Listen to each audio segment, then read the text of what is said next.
മറുവാർത്തയിലേക്ക്. Iran അവയവക്കടത്ത് കേസിന് പിന്നിൽ വൻ റാക്കറ്റ് എന്ന് NIA.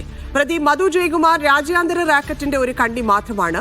രാജ്യത്തിന്റെ വിവിധ ഭാഗങ്ങളിൽ നിന്നുള്ള ഇരകളെ കണ്ടെത്തിയെന്നും NIA കോടതിയെ അറിയിച്ചു. ഇന്ത്യയിൽ നിന്ന് 14 പേരെ ഇറാനിലേക്ക് കൊണ്ടുപോയെന്നാണ് മധുവിന്റെ മൊഴി. മധുവിനെ ഈ മാസം 24 വരെ കൊച്ചി NIA കോടതി റിമാൻഡ് ചെയ്തു. നിതിൻ സേവ്യർ ചേരുന്നു. നിതിൻ, വിവരങ്ങൾ.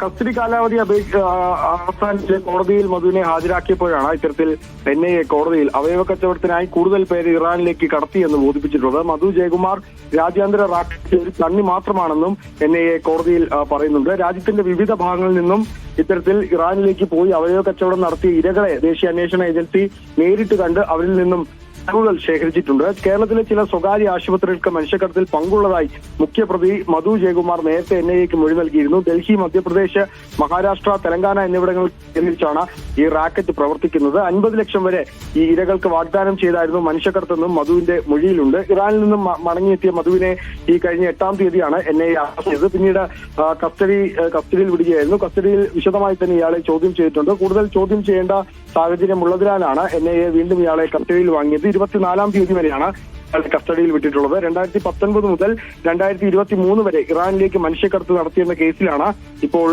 ഇയാളെ അറസ്റ്റ് ചെയ്തിട്ടുള്ളത്. 2024 ഓഗസ്റ്റിൽ ഈ കേസിൽ NIA കുറ്റപത്രം സമർപ്പിച്ചു. തുടക്കത്തിൽ റൂറൽ പോലീസിന്റെ പ്രത്യേക സംഘമായിരുന്നു ഈ കേസ് അന്വേഷിച്ചിരുന്നത്. പിന്നീട് NIA ഈ കേസ് ഏറ്റെടുക്കുകയായിരുന്നു. നിലവിൽ കേസിലെ മറ്റു പ്രതികളായ സാബിത്ത്, സജിത്ത്, തെലങ്കാന സ്വദേശിയായ ബെല്ലംകൊണ്ട ആസാദ് എന്നിവർ ജാമ്യത്തിലാണുള്ളത്. ധന്യ. ശരി നിതിൻ.